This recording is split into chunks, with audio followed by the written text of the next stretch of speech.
ঘিরে ফেলি যে বর্তমান কি তা ভুলেই যাই, তার বোধই আমাদের থাকে না। ভাবুন ভবিষ্যৎ কি? ভবিষ্যৎ হলো সেটাই যা এখনো পর্যন্ত ঘটেনি।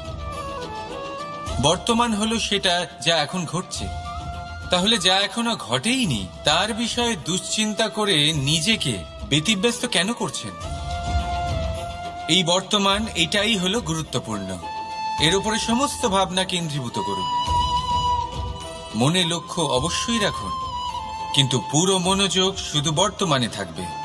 এই বর্তমানকে যদি সামলে নিতে পারেন, তাহলে আপনার ভবিষ্যৎ এমনি উজ্জ্বল হয়ে উঠবে।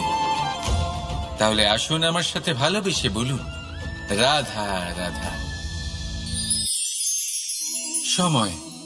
কথায় আছে আমাদের জীবনের প্রত্যেক মুহূর্ত স্বর্ণর মতো হয়। এবার হয় আমরা একে নিজেদের কাছে রাখতে পারি, বা একে আমরা চলে যেতে দিতে পারি।